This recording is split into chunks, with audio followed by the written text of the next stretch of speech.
أعوذ بالله من الشيطان الرجيم. سورة المدثر مكية. بسم الله الرحمن الرحيم. يا أيها المدثر قم فأنذر وربك فكبر وثيابك فطهر والرجز فاهجر ولا تمنن تستكثر ولربك فاصبر فإذا نقر في الناقور فذلك يومئذ يوم عسير على الكافرين غير يسير. ذرني ومن خلقت وحيدا وجعلت له مالا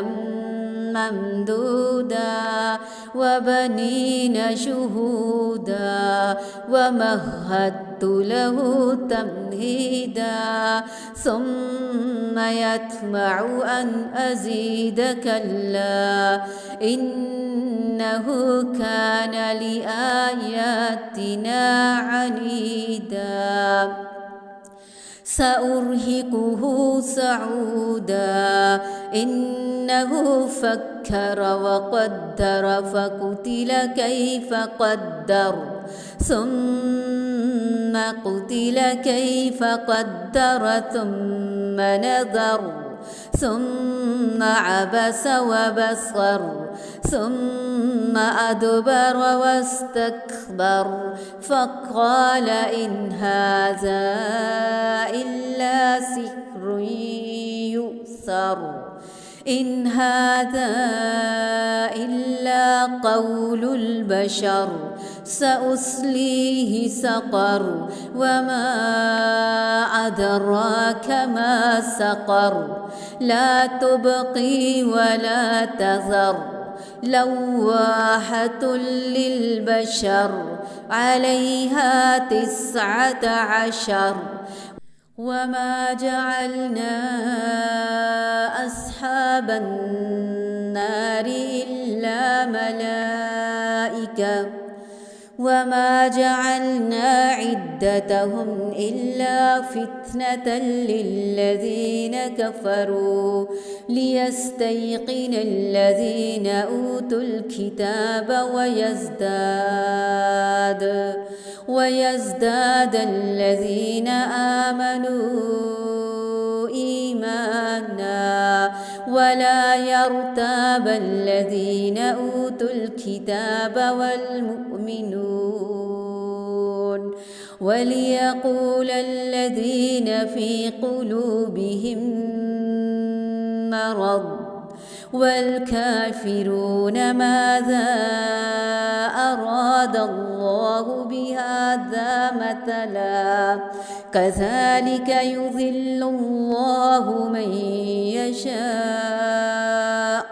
ويهدي من يشاء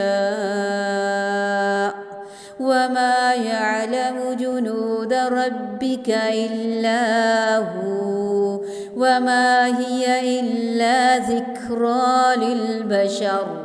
كلا والقمر والليل إذ أدبر والصبح إذا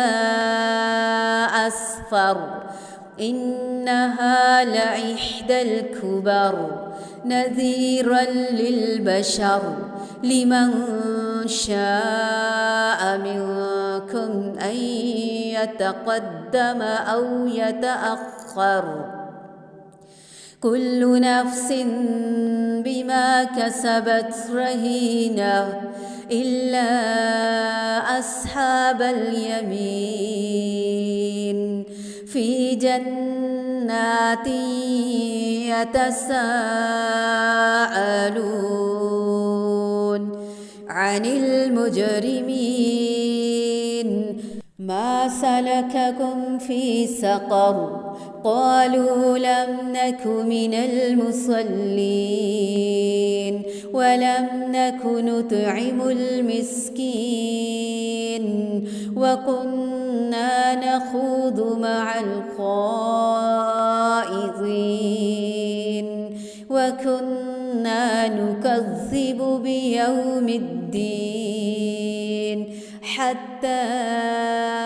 أتانا اليقين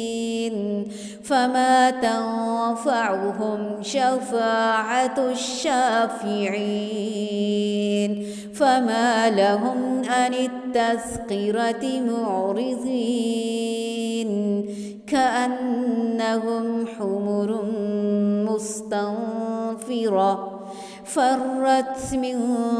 قسورة بل يريد كل امرئ منهم أن يؤتى صحفا منشرة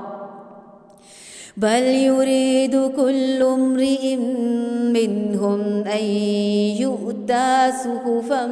منشرة كلا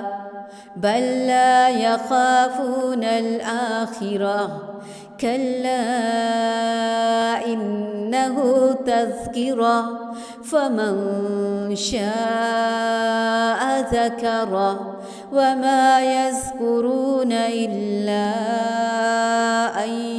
يشاء الله هو أهل التقوى وأهل المغفرة